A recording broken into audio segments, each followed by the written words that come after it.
Hello, this is Mark Nilsson with Navigator Northwest Real Estate, and we have a very special tour today. This is one of my very favorite homes here in Spokane. This is a mid-century modern. It was designed by Bruce Walker and built in 1965, and the original owner, Judy Anderson, is going to be narrating our tour, so I hope you enjoy it. Okay, well, I'm Judith Anderson, and my husband was Ted Anderson. He passed away 20 years ago, but he was very instrumental in.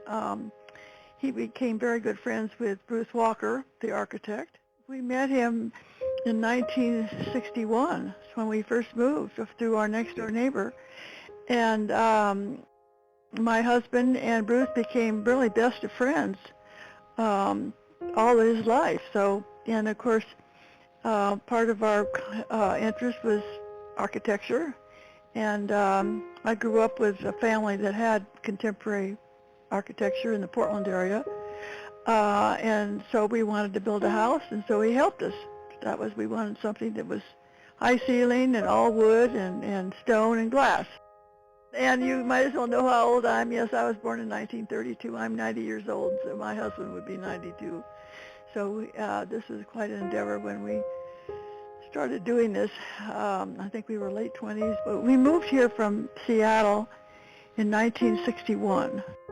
Started looking for property, and so Bruce helped us purchase the lot and to pick it out. And then we went from there, and I think it was 64, and I think we moved in finally. It took us a year to build it, and it was about 1965, I think, Christmas time, that we moved in. We searched all over the South Hill. We looked in other areas in Spokane, but we just didn't want on a grid street. I grew up in windy streets.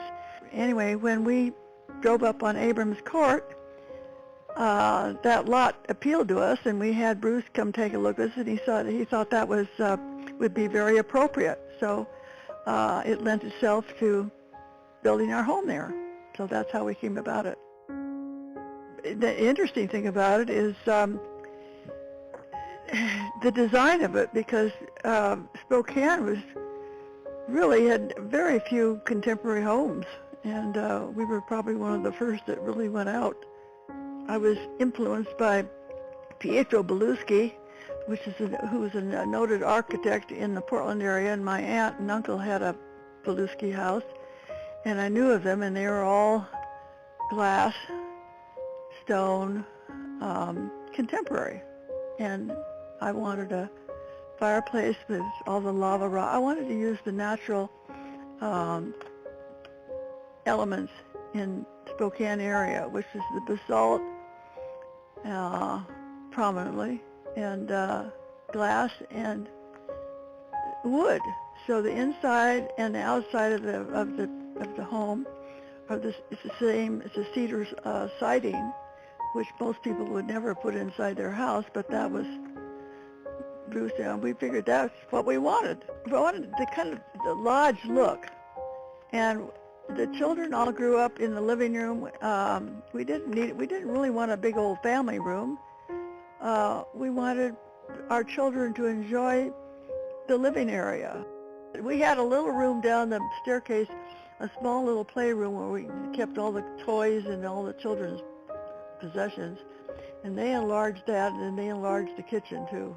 The McCutcheons put that all up, and Bruce was involved in that too. Yeah, it was done. You wouldn't have known that they had added on particularly. But at least the house is exactly the same, the original walls, and no one's painted the wood, so I'm very happy about that. Most people didn't have family rooms in those days.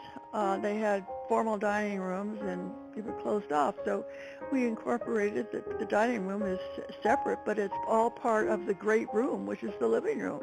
And upstairs, it's just a great, big, wonderful room. And of course, we loved music, so we had marvelous stereo cabinets.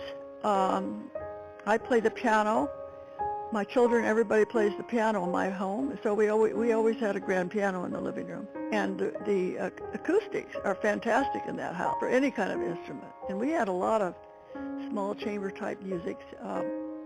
and performers, um, that I had lots of different recitals in the home. It's an interesting house because all that balcony, a lot of people said, oh my gosh, you got all this waste space up there. Well, we didn't. It's a lot of air, and there's nothing cramped about the house. It's very open. We had a lot of neighborhood parties. People across the street, and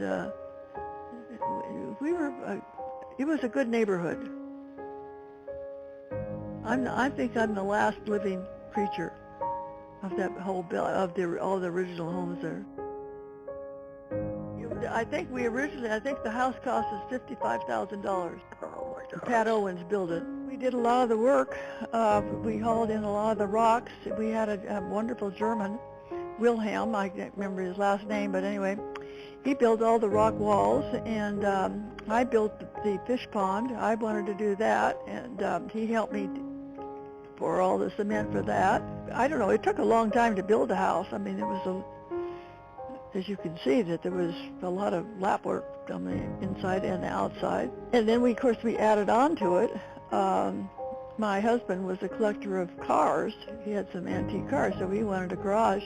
We put in a greenhouse later, and I really got into gardening. So I loved looking out through the glass and seeing all the growth. That was the living room was part of our life.